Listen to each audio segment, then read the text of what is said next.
Hello, folks. Yes, I'm here on a Saturday, 3rd of December. Greetings.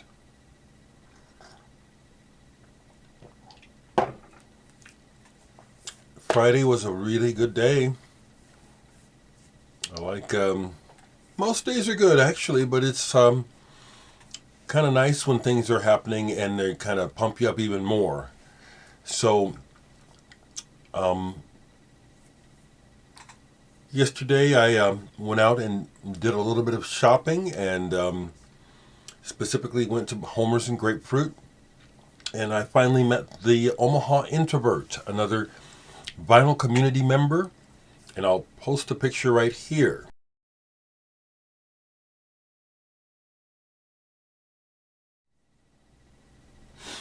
It was lovely meeting Hannah, and we flipped through stacks together a little bit and talked. And I met her. I don't know if it's her husband or significant other, but a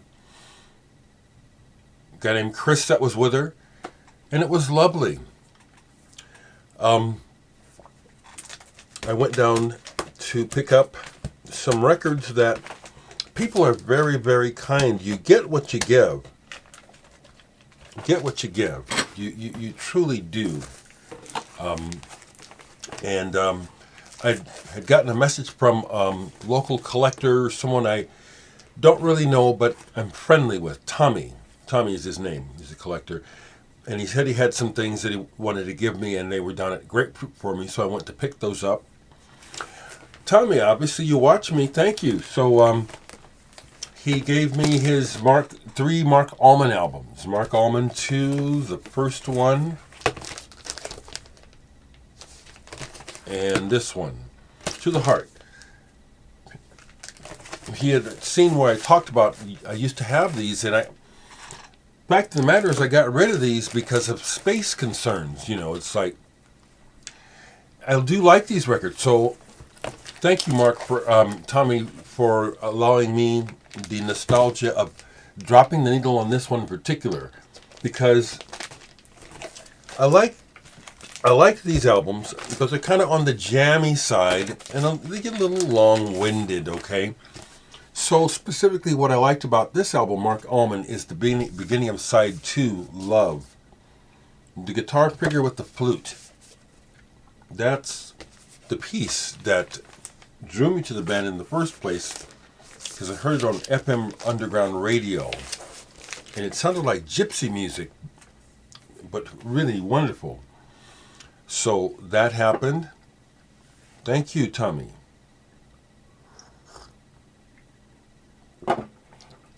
People are so kind, and the Gentle Giant interview with Gary went really well. A person from Nebraska who I don't actually know, but I see him on Facebook music groups a lot, Richard. He saw the interview and offered to send this to me, and he sent it apparently overnight. In the video with Gary Green, Gary brings up this item which I didn't actually remember knowing about. I don't think I did. Gentle Giant Scraping the Barrel. And what we have here is a 4-disc set with booklet that, as I was started to read it, this was put together primarily by Gary, and it's wonderful because what it does is it's a almost 100 hours of music and video pictures of. It's wonderful because what we're hearing is literally rehearsal tapes, hearing some of Gary's personal tapes where Carrie and the other band members would do their demos to send to him and other band members for them to learn their parts. There's other tracks on here where you can hear them literally working out arrangements and composing. This is fantastic. It also includes those shout tracks that I didn't know about those before talking to Gary, and I try to know this stuff, but you can't know everything. This was fantastic, and I'll call you Rick. Rick, if you happen to see this, when I messaged him to say that, my goodness, that was fast. Thank you, Richard, because that's his name online. He said, well, my friends call me Rick or Fish, so I'll say thank you, Rick, because I still haven't met you. But wow, you get what you give, okay? Even though we're in a world of madness where even though you put out positive, some folks still insist on showing their ass for some reason. Sickness. That's why I've been making those posts on Facebook, Twitter, and Instagram about it's a shame that we live in a time when rich people with mental health disorders can cause so much negative impact on society, and that's what we're dealing with, inside and outside of politics. And you all know exactly what I'm talking about. It's a shame, don't know what those people are up to and why, why they can't get their shit together. They are the actual minority, though. There's more good people or just basically decent people on this planet than there are fuck-ups. But you know what they say, one bad apple spoils the whole bunch. So I went down because of the release. Yesterday was the release date for this. And you know that Ryuichi Sakamoto is my dude. A tribute to Ryuichi Sakamoto, To the Moon and Back. Been checking this out online, waiting for the issue. It is well worth it. No color vinyl or nothing. We don't need that. As I say to you folks, I have fun with the colored vinyl. It is not as important. This is absolutely brilliant because that's the whole thing about Sakamoto. That besides being such a wonderful composer and player, he has this aesthetic of high quality, of high standards, of notice to detail, and to the importance of space in conjunction with sounds, just so many aspects of the way that Ryuichi Sakamoto has developed his music making and composing over the years is just, to me, just top rate. And so everyone's contribution on here is killer. For me, one of the highlights is the first track. It's David Sylvian, and it has to be, this must be a recent recording. Grains. As we get older, the body, gravity takes hold, and when you sing, your octave range goes down. And when you have a vibrato, that slows down because of the body aging. It's very interesting to hear David Sylvian sing with his vibrato no longer being that fast one that made people think he was trying to sing like Brian Ferry. He has a beautiful voice, he does. And if you notice that, or if you hadn't noticed what I'm talking about, the voice, take notice of it. For example, Elton John, who's out doing his last big tour. Look at the clips of him. Listen to how, the one he just did with Kiki D, Don't Go Breaking My Heart. They're vibratos. Those are the vibratos that come from a body that age. It's just a fact. It's kind of beautiful. Really, Cinematic Orchestra, their remix on here is one that really struck me right away as fantastic. Sakamoto. Hope he'll be okay. Hope he'll be all right. I got that. I only got a couple things. This was in the used section at Grapefruit.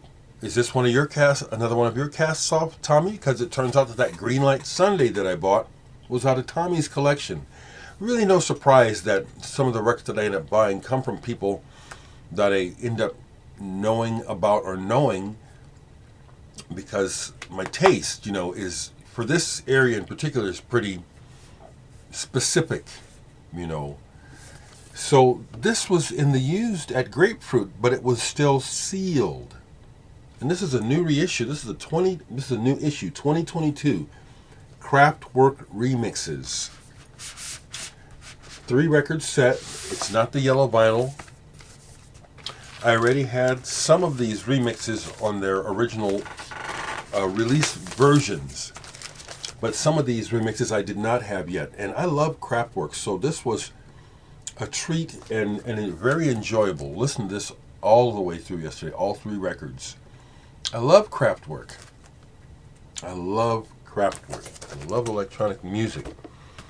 And I only picked up, I think I bought, did I buy? Yeah, I bought one other record in the used section at Homer's. A Certain Ratio. This is an EPA. They've been around since the end of the 70s. Manchester band. Early signing to Factory. Donald Johnson on drums. Funky drummer. Seems like he's been leading from behind the drum set. This was red vinyl. This was nice. And this one is, it's okay. So some of the vocals on here are just, But you know what I say about vocals. So, thank you. Okay, to not forget. Thank you very much for your support. I had another good Bandcamp Friday. I do pay attention to some statistics because it's fun. So on Bandcamp, I look at the stats board regarding Nebraska bands and releases when we do the Bandcamp Friday because it's fun. Also because I keep ending up with good, comparatively I'm doing well. So I look at the stats from Bandcamp Friday this morning for Nebraska, and I came in number 5, top 5, one of the top 5 sellers yesterday. Thank you, everyone, and thank you, folks who are contributing beyond the price of the music. I do appreciate it. Thank you very much. It's greatly appreciated. My sister Stephanie's getting some of that money, so that because she's gonna let me use her Zoom to have uninterrupted interviews with people. So thank you all very, very, thank you much. It feels really good, people, to receive the energy that I know I'm given, that it's what I'm about.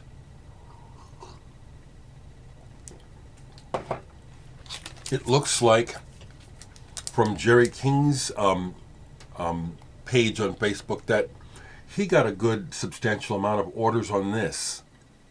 I don't know how many of these he pressed up, but these are going to be gone. They're also available through Wayside Music.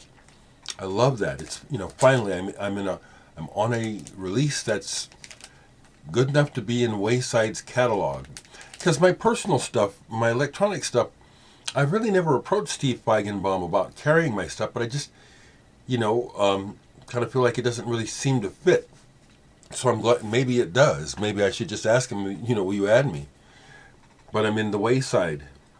I love that. And also in England, you can buy this in England directly from Martin Archer and Discus Music. So folks over on the continent, you don't have to pay the ridiculous postage to the U.S. to get this. You can get this through Discus Music. Martin Archer is on here.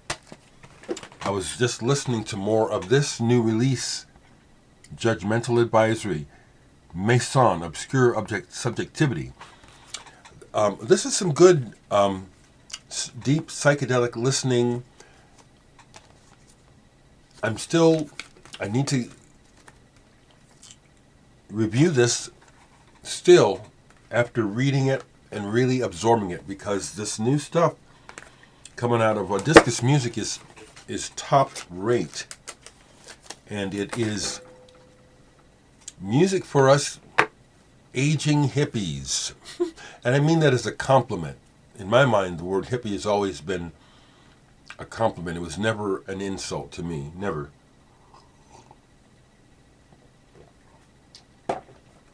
Hey, Stephanie. I am planning to Zoom with you later. We'll see who else shows up for the Zoom. Some other records sitting out from yesterday, because I did, it's how I do. Did I do any music work yesterday? No, I just felt good all day. Yeah. So I played some stuff that I love. Easter Everywhere. 13th Floor Elevators. This is the recent reissue. I think Rhino Records is behind it. I've always loved this band, and all the songs and Rocky's voice, who I did get to see live, it just touched me. Something kind of mystical about the vibe of the 13th Floor Elevators music. I love it. And this was all the way through. Yeah. I am one of those people that when I can and the timing is right, I listen to the album top to bottom. That happened with this. Banco del Mutuo Soccorso. Canto di Primavera. No, I don't speak Italian. Not a note. But so the fuck what? I love this music and the effect that it has on the atmosphere when it's playing. This music, Banco, is grand. The way that they used the keyboards in the arrangements with Francesco Di Giacomo's voice, very operatic. Fantastic music. I love it. I don't need to know what they're singing about. I really don't. Would it make a difference? Maybe, but even in English records, a lot of the times it's like the lyrics just are not what's important to me, even though I know there's a lot of craft involved. No offense to lyricists, I respect it, but it's that picture I keep telling you. I keep saying this because I kind of think I'm trying to say something to people who don't quite get how important the music is. They're just listening to the voice of the words. Yeah, I mean it like that. I do. It's like trying to get your attention. Listen to that music. Go deeper. I have these sitting out to listen to, but I haven't played them yet. Another Banco album, Come in un'ultima cena. The ultimate cinema, the ultimate show, perhaps. The big show, maybe. That's sitting out. I'm showing it because I have a bunch of their records. These are some of them. Darwin, early one. This is great. Great music. Seriously, if you're interested, just find out about this music. I want to come back to this and mention this. Roger recently gave this to me. I didn't go to the show. I still can't regret it because I don't like the cold, but this is the best album for me, and I've got several. I don't have all those, I have a bunch, but Legendary Pink Dots, The Museum of Human Happiness. It's interesting. It seems like the vision of this music has become even more sharply focused. This is real good. Sonically and also imagery-wise with what Caspell is putting out with his words. Really good. And then online people were talking about how in 1968, in December, this album was released, so I put it on. Listen to all of side one. Soft Machine, I've been going on about them forever. This is an original copy with the die-cut cover. Kevin Ayers was still in the band at the time. So, Volume 2 I like even better, but when I post this in the Canterbury group, some people insist that this is Soft Machine's best album. I understand that perspective, but I don't agree. I don't agree at all. So that's what I want to share today, people. and I hope it's a good weekend for you. And I got to stop and remember to edit in the picture of the Omaha introvert. Okay? See ya.